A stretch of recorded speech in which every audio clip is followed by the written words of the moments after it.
कहे तो भी कृपा है। क्योंकि मैं सोच ही रहा था इतने गूढ़ रहस्य वो कैसे आज सबके सामने प्रकाशित कर रहे हैं। तो आपकी बड़ी कृपा है।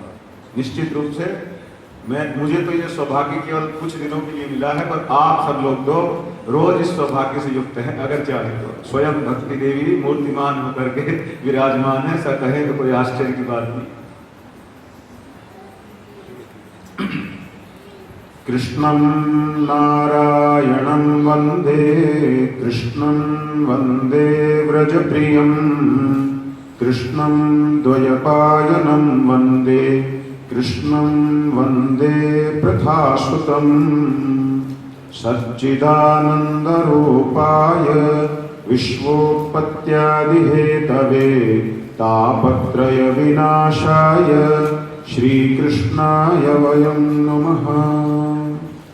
सदाशिवसमारम्भां शङ्कराचार्यमध्यमाम् असमदाचार्यपर्यन्तां वन्दे गुरुपरम्पराम्। श्री गुरुदेव नमः। तो माताओं और सज्जनों, हम लोग भाग्यशाली हैं कि आचार्य जी की उपस्थिति में हम लोग आज कथा के दूसरे दिन में प्रवेश कर रहे हैं। तो कल मैंने आप लोगों के सामने श्रीमद् भागवत के महात्म्य को स्पष्ट करने की चेष्टा की थी, और उसमें हम केवल नियमावली में थोड़ा सा विषय बचा लिए थे। फिर हम मुख्य विषय में प्रवेश करेंगे। देखिए, समय की मर्यादा को ध्यान में रखना है, इसलिए थोड़ा खींचना पड़ेगा नहीं तो फिर हम रह जाएंगे कहीं थोड़े से विषयों में ही। देखिए, जो 7 दिन की कथा का नियम सनत कुमार जी ने प्रदान किया था, तो इस नियम में एक विशेषता ये रखी थी कि 3.5 प्रहर कथा होनी चाहिए। अब एक प्रहर का जो काल है वो तो 3 घंटे का होता है, तो इसका अर्थ हुआ लगभग 10.5 घंटे। यदि रोज कथा चले तो 7 दिवसीय कथा ठीक प्रकार से कही जा सकती है। लेकिन मैंने 4-5 भागवत कथाएं की हैं, और 3 घंटे प्रातः काल और 3 घंटे सायंकाल में बोला करता था भागवत पर। और तब भी आचार्य जी के लिए पूर्ण करना सहज बात नहीं रही होगी ये मैं कह रहा हूँ। तब भी पूरा नहीं हुआ क्योंकि उनके लिए 6 घंटे डेली 6 घंटे का वो 60 घंटे भी बोलेंगे तब भी मुझे लगता है 1-2 कथा पूरी हो जाए तो बड़ी बात है, उसकी गहराई में जब वो उतर जाए। तो इसलिए श्रीमद् भागवत तो अनंत है, उसको कोई ये कहे कि मैं पूरा कर लूंगा तो पूरा मानव जीवन भी अगर वो लगा रहे तब भी पूरा तो क्या, शायद कुछ अंश में अगर प्रवेश कर ले तो भाग्यशाली है, यही कहा जाएगा। तो इसलिए ये जो नियम दिया था 7 दिन में कथा करने का, वो 3.5 प्रहर की कथा में ही संभव था। तो इसलिए ये जानना चाहिए, आजकल उस प्रकार से या उतने समय की कथा तो संभव ही नहीं, न तो श्रोताओं के पास इतना समय होगा और न वक्ताओं की इतनी क्षमता होगी कि वो इतना लंबा समय बोल सकें और लोग सब काम छोड़ करके सुन सकें। इसलिए वर्तमान में तो जितनी भी हो सकती है बातें उतनी कथा में रखने की चेष्टा की जाती है। ठीक है, अब कुछ एक विषय हैं जिन पर विचार करना चाहिए। आजकल क्या हो गया है, ये हमारे इस सनातन धर्म का, हिंदू सनातन धर्म का घोर दुर्भाग्य है कि श्रीमद् भागवत एक व्यवसाय मात्र बन करके रह गया है, जो इस राष्ट्र के लिए, इस सनातन धर्म के लिए चिंता का विषय है। और इसके लिए सभी सभ्य समाज के सदस्यों को विचार करने की आवश्यकता है। कुछ लक्षण श्रीमद् भागवत के महात्म्य में ही दिए गए। इसलिए हम तो आपसे विनती करते हैं, आप 7 दिन की कथा सुनते हैं, बहुत अच्छी बात है। गीता प्रेस के कारण आज ये श्रीमद् भागवत शास्त्र सर्वसुलभ है। आप सब माताओं को भी, सज्जनों को भी इसे अपने घर में स्थान देना चाहिए, और थोड़ा सा तो समय लगाना चाहिए। भले ही आप इसके लिए 15 मिनट लगाएं, आधा घंटा लगाएं, थोड़ा थोड़ा करके आप इसे पढ़ें, जिससे आपको ये तो पता चलेगा ना कि भाई भागवत कौन सुनाए, भागवत सुनने वाले के लिए क्या नियम हो, किस प्रकार से विधि विधानों का पालन होना चाहिए। अभी क्या है, ऐसी स्थिति हो गई है जैसे किसी को यही ना पता हो सोना क्या है तो लोग पीतल में बेच जाते हैं। पर ये ध्यान रखना पड़ेगा ना, हर पीली दिखने वाली चीज सोना नहीं होती। तो इसी प्रकार से ये जानना आवश्यक है। कहते हैं विरक्तो वैष्णवो विप्रो वेद शास्त्र विशुद्धिकृत, ठीक है, ये लक्षण है जो श्रीमद् भागवत का वक्ता हो इस प्रकार का। प्रथम लक्षण है विरक्तो, अगर उसमें स्वयं ही संसारी पदार्थों के प्रति राग है, द्वेष है, उसे स्वयं ही चिंता है कि जब मैं कोई विवाह इत्यादि के कथा प्रसंग लाऊंगा तो साड़ियों का ढेर कितना ऊंचा बनेगा। आप समझ रहे हैं मेरे समझ, उसे स्वयं ही यदि ये चिंता है कि चढ़ावा कितना आ रहा है, उसे स्वयं ही इस बात की चिंता है, आज की तो कथा हो गई, अब आगे के लिए कोई व्यवस्था बनेगी कि नहीं बनेगी, इन्हीं में से कितने लोग कहेंगे कि जी हम करा लेंगे, अब दूसरे मंदिर में आप तैयारी करो। ये क्या है? वक्ता के लिए एक शब्द प्रयोग किया विरक्तो, उसे तो संसार में स्वयं कोई रुचि होनी ही नहीं चाहिए। अब जो स्वयं ही राग द्वेष शोक मोह से भरा पड़ा है वो अन्यों को क्या दे पाएगा? तो इसलिए उसे स्वयं काम क्रोध लोभ मद मत्सर्य को जीतने का अभ्यासी होना चाहिए। अगर उसका अपना ही चित्त शुद्ध नहीं है, अपने ही विचारों में वो क्रांति नहीं ला पाया है, उसके लिए अपने निजी व्यक्तित्व में ही कोई क्रांति नहीं है, तो वो समाज के लिए श्रीमद् भागवत को सुना करके भी कोई जागृति उत्पन्न करेगा, शंका है, संभव नहीं। दूसरा कहा वैष्णवो, उसे भगवान के श्री चरणों में यदि अनुराग ही नहीं है, उसे भगवान के चरणों के प्रति कोई भक्ति भाव ही नहीं है, तो वो व्यक्ति निश्चित रूप से श्रीमद् भागवत कथा कहने के योग्य नहीं है। वैष्णव शब्द पारिभाषिक है, ऐसा नहीं है कि अब कोई कहेगा भाई यूं तो विष्णु में तो, नारायण में तो, हरि में तो सबका ही प्रेम है। ऐसा तो है नहीं कि कोई लोगों को नफरत हो गई, भगवान के प्रति तो सब में ही प्रेम भाव है। सच्चा प्रेम मित्र वही है जो भगवान की आज्ञा का पालन करने में सहायक है। अब भगवान कहते हैं कि तुम इस प्रकार से रहो, हम कहते हैं कि हम उस प्रकार से रहेंगे, तो इसका अर्थ हुआ कि हमारा प्रेम सच्चा नहीं है। क्योंकि जब शुद्ध भगवत प्रेम हो जाता है तब तो संकेत मिल जाए कि भगवान हमसे चाहते क्या है, उसका पालन करने के लिए तो भक्त एक क्षण का भी विलंब नहीं कर सकता। धर्मशास्त्र कहता है हम सब ब्राह्मण मुहूर्त में उठना आरंभ करें। अब ये धर्मशास्त्र बोलता है और वेदो शास्त्र, नारायण साक्षात, वेद तो स्वयं नारायण भगवान ही है। अगर शास्त्र ने एक बार कह दिया कि भाई सुबह जल्दी उठो, और मेरा दावा है कि मुझे भगवान में प्रेम है, तो भगवान का वचन होने के बाद मैं कहूं नहीं यार क्या करूंगा, इतनी जल्दी उठ के आराम से सो लेता हूं, वही अपना 10 बजे उठेंगे। तो फिर आप ही बताइए क्या मेरा भगवान में प्रेम हुआ या नहीं हुआ? नहीं हुआ। जिसमें हमारा प्रेम है उसको हम अपने विचारों से दबाने के स्थान पर उसके विचारों से दबना चाहिए, वही शुद्ध प्रेम है। शुद्ध प्रेम में भगवान भक्त की आज्ञा का उल्लंघन कर ही नहीं सकता, ये संभव नहीं। इस पर विचार करिए। मैंने केवल एक छोटा सा उदाहरण दिया, ब्राह्मण मुहूर्त में उठना, जबकि उसमें हमें भी स्वास्थ्य की दृष्टि से सब प्रकार से सैकड़ों लाभ है, लेकिन फिर भी हम लोग पढ़े लिखे होकर के डॉक्टरों के कहने के बाद भी स्वास्थ्य की दृष्टि सब प्रकार से विचार होते हुए उठना नहीं चाहते। तो ये वैष्णवता का लक्षण नहीं है। वैष्णव का अर्थ है जो विष्णु की आज्ञा पर चले, और विष्णु की आज्ञा का अर्थ है धर्मशास्त्र की आज्ञा पर चले। वाधूल स्मृति में स्पष्ट रूप से कहा है अगर वैष्णव विष्णु भक्त भी हो, वैष्णव भी हो, लेकिन श्रुति स्मृति में जो उक्त आचार है यदि उसके प्रति निष्ठा नहीं दिखाता तो भगवान नारायण कहते मुझको वो प्रिय नहीं है। भले ही वो मेरा भक्त क्यों ना हो, भले ही वो मेरा प्रेमी क्यों ना हो, लेकिन श्रुति स्मृति यानी वेद और स्मृति शास्त्रों में जो धर्म कहा उसको नहीं सुनेगा, उसको नहीं मानेगा, और कहता हम तो भगवान के प्रेम हैं, तो भगवान नारायण का वचन है, मैं उसे स्वीकार नहीं करता। इस पर विचार करने की आवश्यकता है।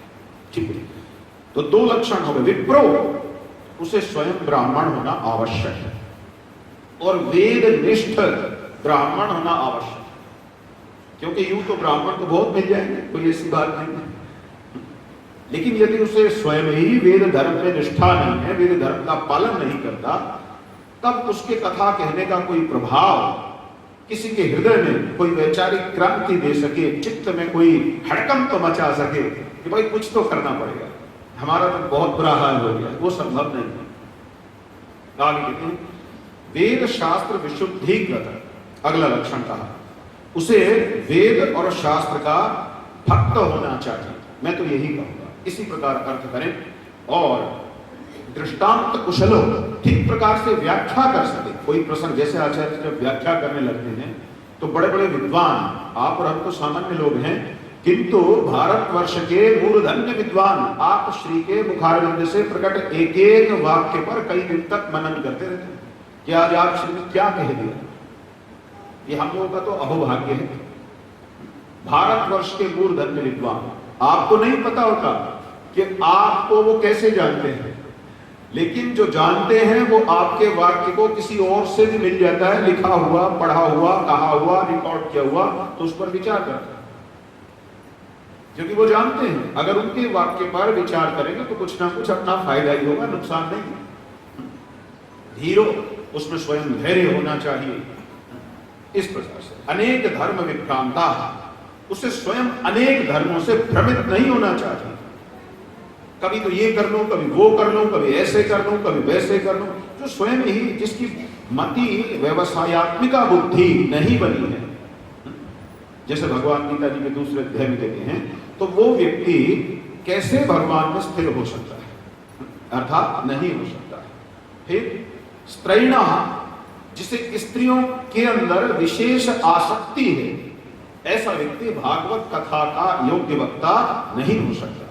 जिसका अपना चरित्र ही दृढ़ नहीं है, वो क्या भागवत कथा करेगा। इसलिए शुद्ध चरित्रवान व्यक्तित्व उसका होना उसकी योग्यता है। आप भागवत से ही जानिए भागवत के वक्ता की योग्यता क्या है। आजकल स्त्रियों के मोहवश लोग अपनी कुल परंपराओं की धज्जियां उड़ाने को भी तैयार है। बूढ़े माता पिता रो रो करके मर जाएं, लेकिन तब भी नारी मोह में वो कुछ सुनने को तैयार नहीं। इसके लिए कितना भी हानि हो जाए, हाहाकार मच जाए, युद्ध हो जाए, पुलिस केस हो जाए, चाहे जो हो जाए, बिल्कुल नहीं मानेगी। स्वयं के जीवन पर संकट आ जाए, मरना मंजूर है, लेकिन मानेगी। स्त्रैणा, ऐसे व्यक्ति के लिए शास्त्र में शब्द है। ऐसा चरित्र नहीं होना चाहिए। व्यक्ति को अपने जीवन मूल्यों में परिवर्तन करने की आवश्यकता है। जीवन मूल्य शास्त्र है, सबसे बड़ा मूल्य शास्त्र का होना चाहिए।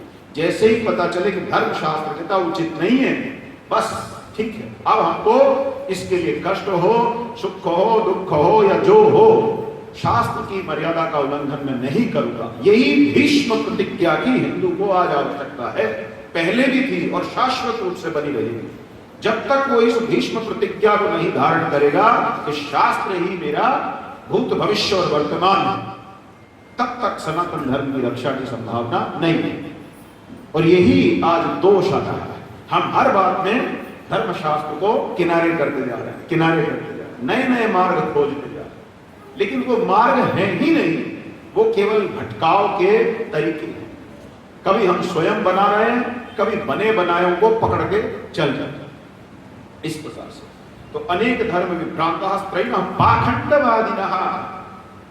आचार्य जी, हमारे एक आचार्य बताते हैं कि पा शब्द से वेद भी ग्रहण होता है।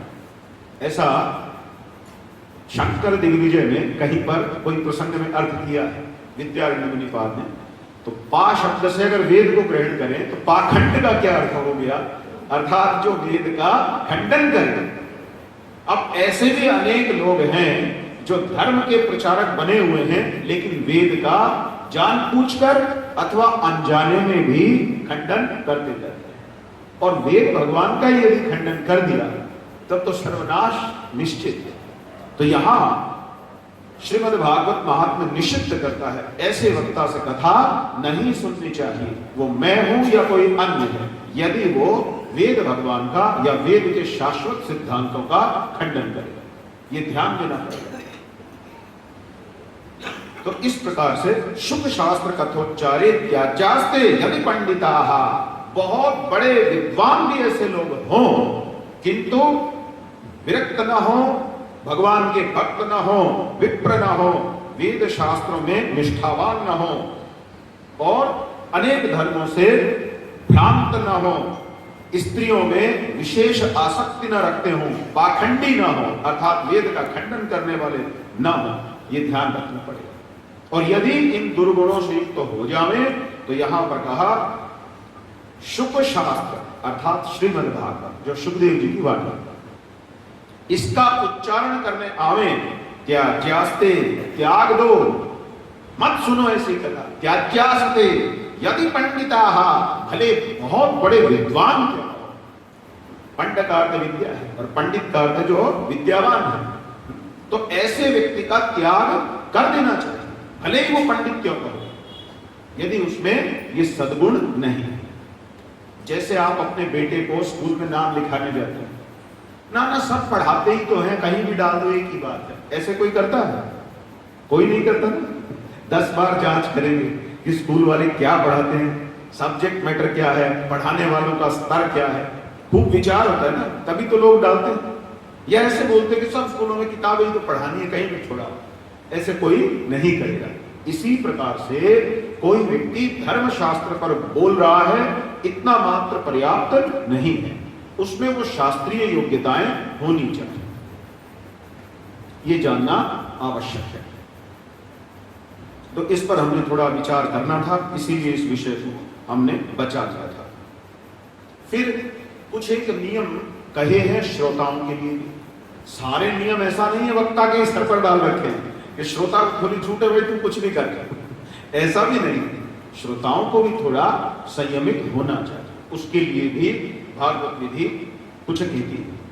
कामम क्रोधम मदम मानम मत्सरम लोभमेव च दंभम मोहम तथा द्वेषम दूरयेच्च कथावृत्ति। जो व्यक्ति कथावृत्ति हो, जो चाह रहा है कि मेरे जीवन में इस कथा का फल घट जाए, प्राप्त हो जाए, मुझे श्रीमद् भागवत के सिद्धांतों की अनुभूति हो जाए, तो उसे कुछ एक नियम अपने लिए ग्रहण करने पड़ेंगे। श्रीमद् भागवत महात्म्य यहाँ कहता है कामम क्रोधम और मदम माना, ये सब दूर करने पड़ेंगे। कम से कम कथा काल में ये विचार चित्त में न आए, अर्थात हम 7 दिन यदि कथाव्रत लिए हैं तो 7 दिन तक तो हम स्वयं को इतना दृढ़ बनाएं कि ब्रह्मचर्य का पालन करें।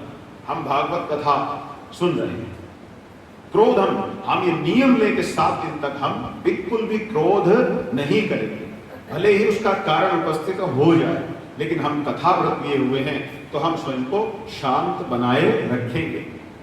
मदम, अपने को बहुत श्रेष्ठ नहीं मानेंगे, मैं तो जैसे जीवन में जो आए उसको एक बार मेरे आगे थोड़ा झुकना चाहिए क्योंकि मैं बहुत विशेष हूं, ऐसे भाव। विशेष तो एक ही, वही पर्याप्त है, बाकी सब तो शेष बने रहे, वही ठीक है, ठीक है, वही पर्याप्त है।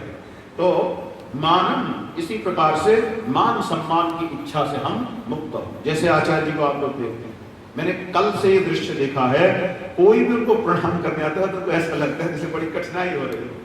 यद्यपि हम लोग भाग्यशाली हैं कि हमने प्रणाम करके अपना ही भला कर रहे हैं, फिर भी वो स्वयं को विनम्रतावश ऐसा रखते हैं कि जैसे वो इस योग्य ही नहीं समझ रहे कि कोई उन्हें प्रणाम करे। मान रहित चरित्र ऐसा होता है, ठीक। मत्सरम लोभमेव च, किसी के प्रति ईर्ष्या भाव न करें। ये नहीं कि ये व्यक्ति मुझसे आगे निकल जाएगा, है मैं पीछे रह गया, ये छोटी छोटी उदार चरित्राना व्यक्तित्व ऐसा होना चाहिए। कोई बात नहीं, कोई आगे बढ़ रहा है तो उसकी प्रशंसा करो ना, कोई आगे बढ़ रहा है आप उसकी कुछ सहायता कर सकते हैं तो जाके बताइए ना कि आप ये भी करो, इससे आप और आगे बढ़ोगे। ये क्या बात हुई कि कोई आगे बढ़ रहा है और हम सोच रहे इसकी टांग पकड़ के इसको घसीट लेंगे, तो आगे मत जा, तू पीछे ही पड़ा रहे, और जब पीछे पड़ा रहेगा तब आएंगे हम तेरा हालचाल पूछेंगे, कैसे क्या हो गया, और अंदर से हम संतुष्ट होंगे, अच्छा कहीं ज्यादा आगे निकल जाता तो हमारे लिए वो समस्या होती। इतना छोटा व्यक्तित्व हमारा नहीं होना चाहिए, ध्यान देने की बात है। लोभमेव च, और हम लोभ युक्त ना हो, कथा सुन, कम से कम 7 दिन तक तो हम ऐसे विचारों से, ऐसी चीजों से बचें जिनसे जीवन में लोभ बढ़ रहा है। तो ये सब नियम विचार का विषय है जो आप लोगों को चिंता करनी चाहिए। फिर इसके बाद मित्रों, समाज में जहाँ कहीं श्रीमद् भागवत होती है तो कारण गिनाए जाते हैं कि भाई उसके लिए 5 ब्राह्मणों को वर्ण करना अनिवार्य है और 1.25 लाख जप कराना होगा, यज्ञ के लिए बहुत विराट सामग्री चाहिए। अब वो इतने से ही बजट लाखों में होता चला जाता है, क्योंकि ब्राह्मण भी बोल देते हैं सीधे स्पष्ट, भाई जाप कराना कर दे, 50,000 का चेक बनाओ।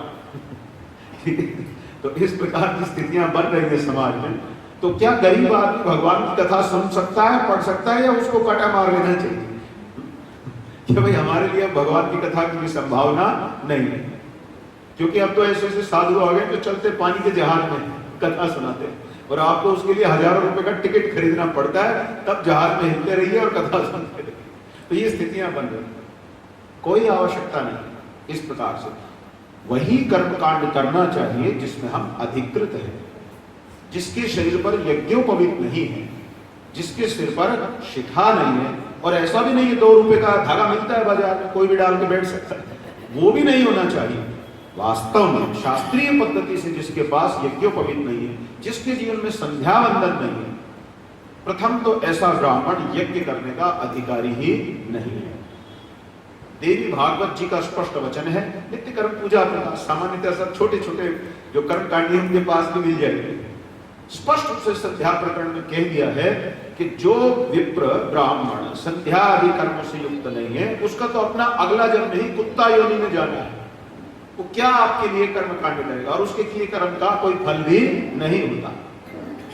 और इसी प्रकार से जो मुझसे यज्ञ करा रहा है, उस व्यक्ति को भी उस यज्ञ के लायक तो होना चाहिए। यज्ञ के समान कोई मित्र नहीं है, किंतु वही शास्त्र कहता है यज्ञ के समान कोई शत्रु भी नहीं। अगर यज्ञ विधि पूर्वक हो तो आपको पता नहीं कहां से कहां पहुंचा देगा, लेकिन अगर यज्ञ में कोई अविधि हो गई तो नाश करने में भी कसर नहीं छोड़ेगा। दुष्ट शब्द स्वरतो वर्णतो वा मिथ्या प्रयुक्ता नतमर्थमाह सभाग्वज्रो यजमानं हिनस्ति यथेन्द्र शत्रु स्वरतो बराधा। और इस विषय पर हम विशेष प्रकाश डालेंगे जब भागवत का 6वां स्कंद आएगा, वहां इस पर हमें विशेष कथा प्राप्त है तो वहां इसकी चर्चा होगी विस्तार से। अभी के लिए तो मैं ये कह रहा हूं जितनी नियमावली में बात आ रही है। तो कर्म कांड ध्यान रखिए, आप अपने जीवन में चाहे घर में कोई छोटा कर्म कांड करें, बड़ा कर्म कांड करें, सर्वप्रथम यहाँ पर तो आपके लिए स्वयं सब कुछ सारी सुविधा उपलब्ध है, मैं ये मानता हूँ। उनसे आप सलाह करें कि क्या हे आचार्य इस कर्मकांड के निमित्त मैं योग्य हूं, क्या मैं इस कर्मकांड को करने का अधिकारी हूं, क्या इसको कराने से मुझे लाभ हो सकेगा? कहीं ऐसा तो नहीं है कि भाई मैं तो चाव चाव में करा रहा हूं और उल्टे मेरे लिए लाभ के स्थान पर हानि न हो जाए। क्योंकि कोई भी व्यक्ति जब कर्मकांड कराता है तो उसकी भावना यही होती है कि इससे हमारा कुछ न कुछ भला होगा और आपकी इस सद्भावना में कहीं हानि न हो जाए। जैसे यदि आप बिजली को संभालना नहीं जानते और आप उसके साथ खिलवाड़ करना शुरू कर दें तो वो प्राण भी ले सकती है। यद्यपि उसने इस पूरे कक्ष को इस समय ठंडा बना रखा है, हवा भी व्यवस्था दे रही है, साथ ही साथ प्रकाश भी दे रखा है, ध्वनि प्रसारक यंत्र को भी वही बल दे रही है, लेकिन इसलिए क्योंकि इसको संभालने वाले उपस्थित हैं। यदि इसको कैसे प्रयोग करना है जानने वाले आप नहीं हैं और आप इसके तारों को पकड़ पकड़ करके कहीं आपस में टच करने लगे या कहीं हाथ लगा देंगे तो आप जानते हैं क्या होगा। यदि ये वरदान है, यदि ये समस्या का समाधान है तो ये बहुत बड़ी समस्या भी है।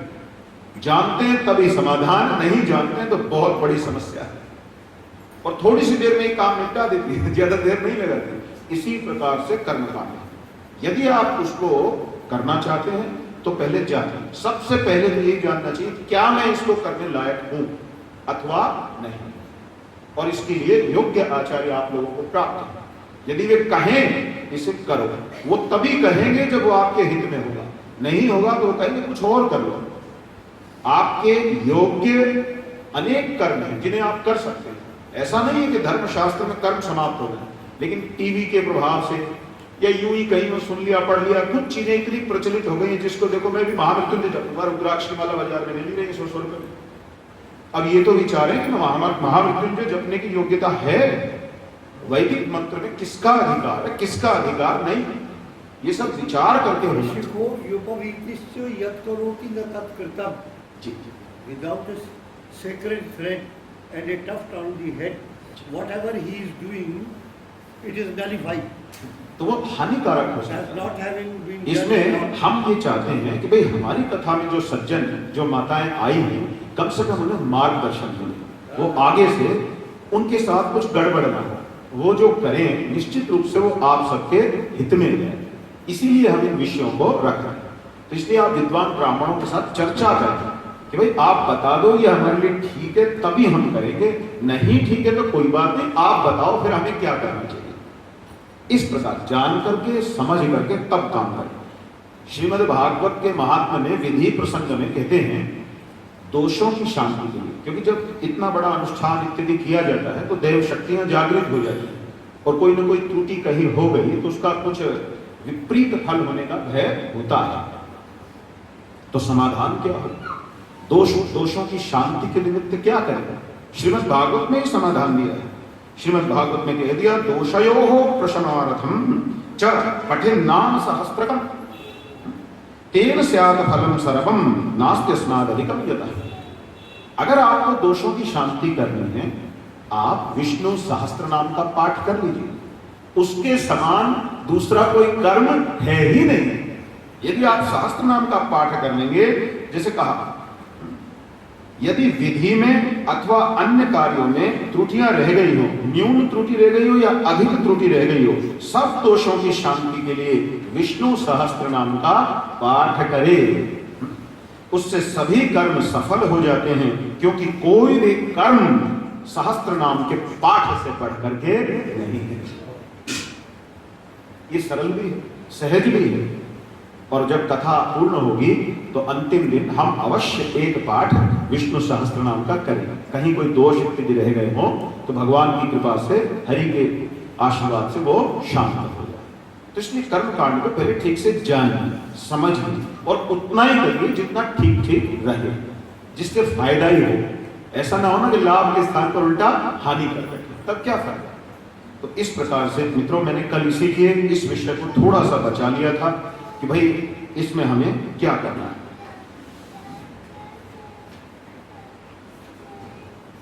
अब इसके पश्चात हम श्रीमद् भागवत के विषय में प्रवेश करेंगे और समय की मर्यादा में जितना हो सकेगा निश्चित है कम से कम शब्दों में विषयों पर प्रकाश डालते आगे बढ़ना होगा।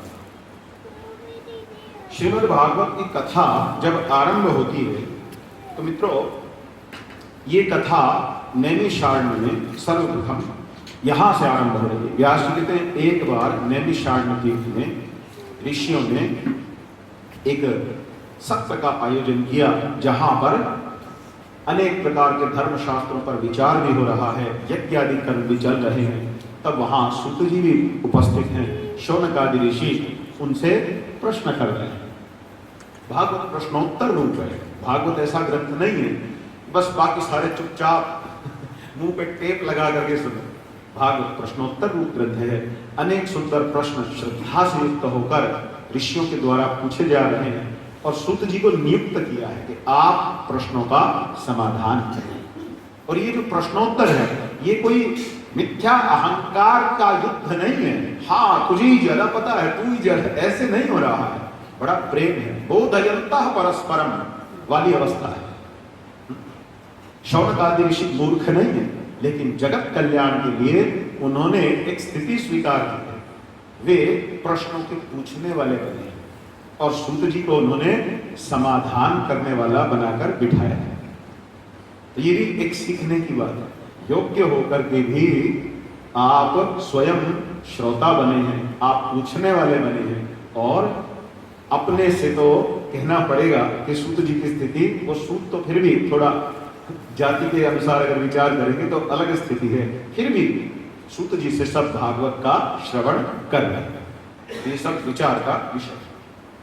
अब ऋषि लोग कहते हैं, हे सूत जी आप निष्पाप हैं, आपने सभी प्रकार के इतिहास, पुराण, धर्म शास्त्रों का विधि पूर्वक अध्ययन किया है। विधि पूर्वक अध्ययन का अर्थ है आपने अपने गुरु की सेवा करते हुए, गुरु जी के चरणों में बैठ करके उनसे सब पढ़ा है। पढ़ने का एक तरीका होता है, आजकल की तरह नहीं कि बाहर निकल करके अध्यापकों को गाली देते हैं और अंदर जाकर के डेस्क पर खड़े हो जाते हैं, ठीक सर, प्रेजेंट सर। तो ये तो आधुनिक शिक्षा पद्धति है। हमारी शिक्षा पद्धति है ना, हमारे आचार्य ऐसा नहीं है कि हमारे सामने ही आदरणीय है, हमारे लिए वो जब तक अंतिम सांस चलेगी तब तक आदरणीय है, आगे परमात्मा जाएगा, ठीक है। ये हमारी पद्धति है। हमारे तो जो आचार्य चले गए, आप लोग देख रहे हैं, उनके चरणों में ही बैठे। कभी ऐसा संभव नहीं हो सकता कि उनके सर पे बैठने की सोच हो। और जैसे आचार्य जी ने इतने अपने गूढ़ अनुभव सुनाए, तो मैं भी उसमें एक दो जोड़ना चाहूंगा। आचार्य जी, मैं विशेष रूप से गणित और अर्थशास्त्र का विद्यार्थी रहा और मैंने अपने जीवन में लगभग 20 वर्ष इनका पाठन भी कराया है अनेक छात्रों को। लेकिन ये मेरे पिताजी की कृपा रही कि उनके कारण धर्म में हमारी रुचि कभी नष्ट नहीं हुई। उन्होंने हमारा यज्ञोपवी कराया, इत्यादि सब कर्म और संध्यावंदन। जिस दिन ये जनेऊ शरीर पर आया, उस दिन से लेकर आज तक आप लोगों के कृपा से, गुरुजनों के आशीर्वाद से, पिताश्री की कृपा से कभी भी ऐसा नहीं हुआ त्रिकाल संध्या में विघ्न आया हो, कभी भी ऐसा नहीं हुआ बलि वैष्णव किए बिना अन्न मुख में स्पर्श भी करा दिया हो, जल भी नहीं किया, कभी नित्य होम किए बिना अन्न खा लिया हो, ऐसा नहीं हुआ, कभी पंचायतन की पूजा किए बिना कभी जल तक भी ग्रहण किया हो। ये आप लोगों ने ही हमें बचा रखा है, हम ही मान, हमारी कोई इसमें योग्यता नहीं। और जब आप जैसे महात्मा लोग उद्धार करने की सोच लेते हैं ना, तो हम बच भी नहीं सकते, उद्धार होके ही रहेगा। तो इस प्रकार से भगवान की कृपा से ये चल रहा है। मेरा कोई धर्म प्रचार में विशेष रुझान नहीं था। हाँ, ये अवश्य था कि शास्त्र सुनना, अध्ययन करना, इसमें रुचि रहती थी। लेकिन एक दिन मैं काशी जी में था, धर्म संघ में, तो वहां पर मैंने वहां महाराज जी के, धर्म सम्राट जी की जो श्री विग्रह लगा हुआ है, प्रणाम किया करपात्री धाम में, गंगा जी के तट पर। और उसके पश्चात मैं अपने घर लौट आया। जब मैं अपने घर में सोया रात को, तो मुझे बड़ा आश्चर्यजनक स्वप्न आया।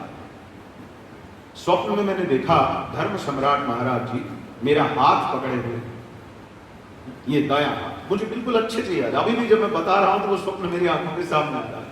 उन्होंने यूं मेरा हाथ कस के पकड़ लिया और पकड़ करके जैसे कोई बच्चे को ला रहा है, पकड़ करके और यूं दिखाया, देख सब देखो।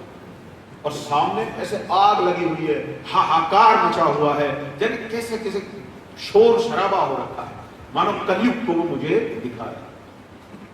और वो मुझे कह रहे हैं ये सब ठीक करना है, ये सब ठीक होना चाहिए। तो मुझे लगा सुबह उठ करके, भाई स्वप्न का क्या है, कुछ भी आ सकता है, शायद कल महाराज जी का दर्शन किया था, प्रणाम किया था, मन में कोई बात रह गई होगी, इसलिए ऐसा हो गया।